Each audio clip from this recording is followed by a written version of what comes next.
Hello student, मैं city college मजहा मैं agriculture प्रवक्ता धीरज वर्मा। मैं आपको सॉइल साइंस सब्जेक्ट पढ़ाऊँगा।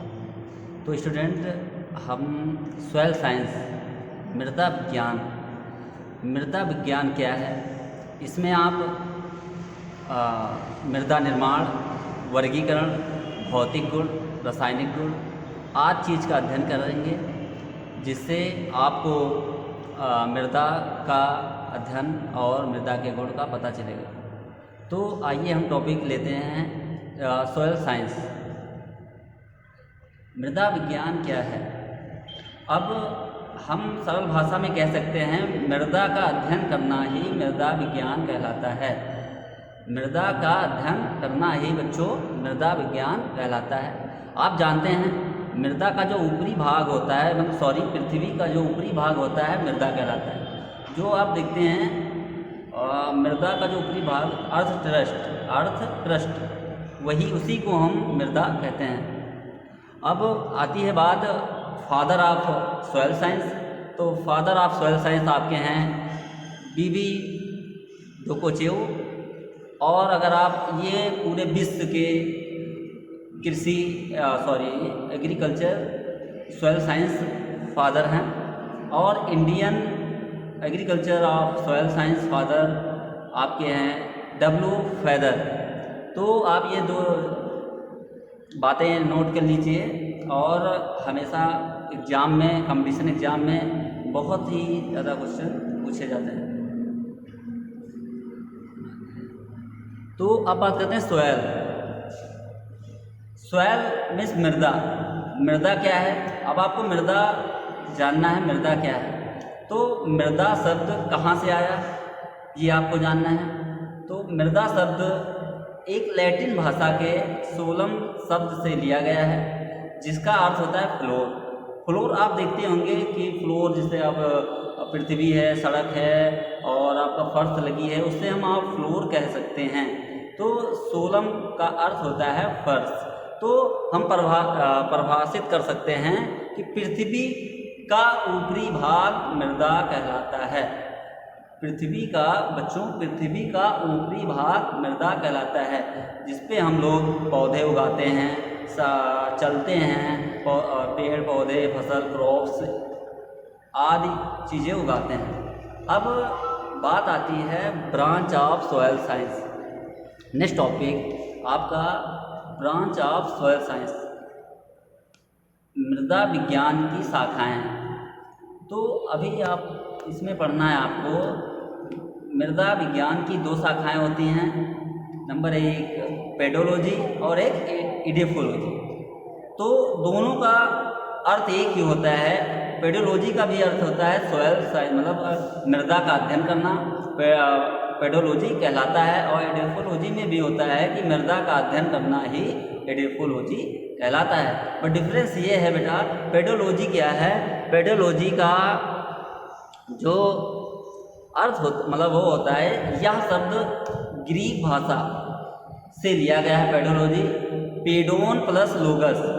पेडोन का अर्थ होता है मृदा या पृथ्वी, और लोगस का अर्थ होता है विज्ञान व अध्ययन। तो हम कह सकते हैं मृदा विज्ञान या मिट्टी का या मृदा का अध्ययन करना ही पेडोलॉजी कहलाता है। तो आप ये जानते हैं कि आप बस अब इसमें किसका अध्ययन करना है? इसमें आपको मृदा की उत्पत्ति, मृदा का वर्गीकरण और मृदा का वर्णन, आपको इसमें इसका वर्णन कर रहा है। अरे आप छोटी सी बात ध्यान रखिए माइंड में, कि जितनी भी फसल उगाने से पहले क्रियाएं आप करते हैं, वो आपकी पेडोलॉजी के अंतर्गत आते हैं। और इफेडोलॉजी क्या है? और सर्वप्रथम पेडोलॉजी शब्द आपके बीवी डोकोचेव ने दिया, इसीलिए इन्हें फादर ऑफ सॉइल साइंस कहा जाता है। अब यह एक रूसी कृषि वैज्ञानिक थे बीवी डोकोचेव, जिन्होंने मृदा विज्ञान का आविष्कार किया और इनका जनक बने।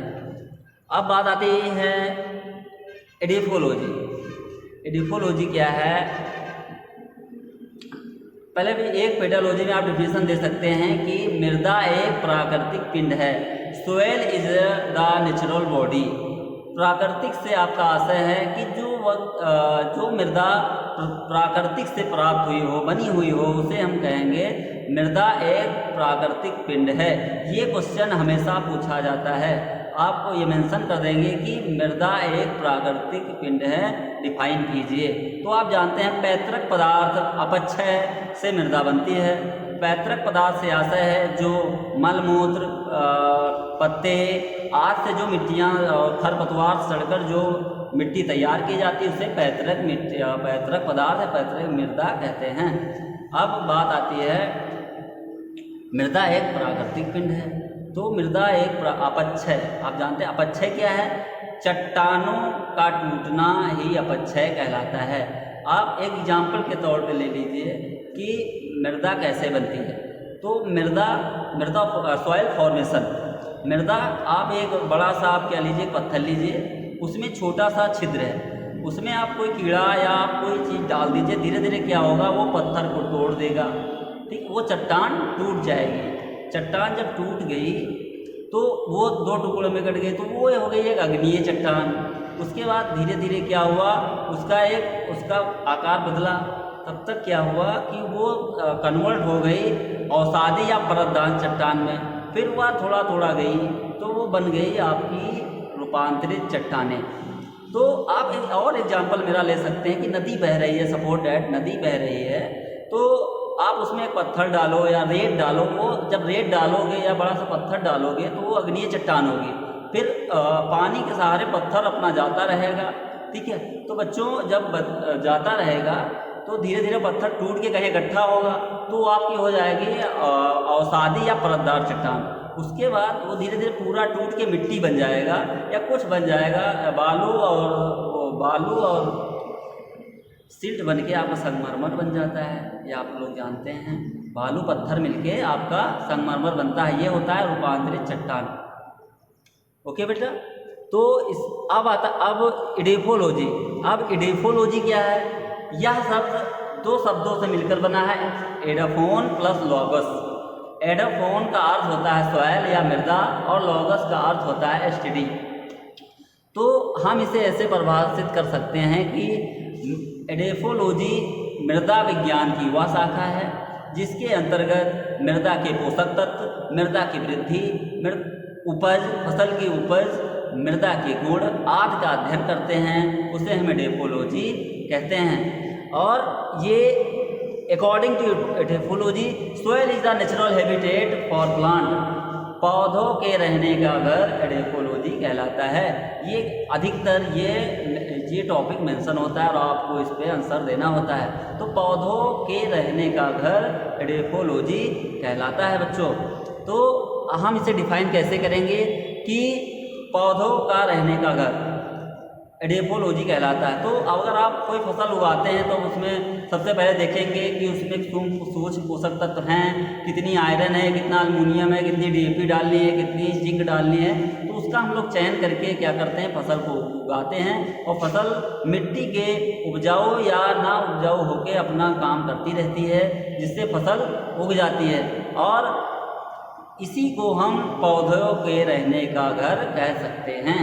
तो मृदा में मुख्यतः 8 तत्व पाए जाते हैं। Number 1 oxygen, number 2 silicon, number 3 aluminium, number 4 iron और नंबर 5 कैल्शियम, नंबर 6 सोडियम और नंबर 7 पोटेशियम और नंबर 8 मैग्नीशियम।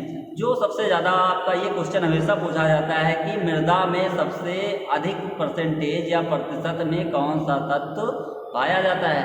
तो आप ये माइंड में दिमाग में बसा लीजिए कि ऑक्सीजन मृदा में 47% पाई जाती है। ये हमेशा क्वेश्चन पुटअप किया जाता है बच्चों। तो ये नोट्स आप ज़रूर बनाइएगा और आप एक रजिस्टर ले लीजिए जिससे आप एक मोटा सा, जिससे आप ये पूरा मतलब सिलेबस या आपका पूरी नोट्स आ जाए।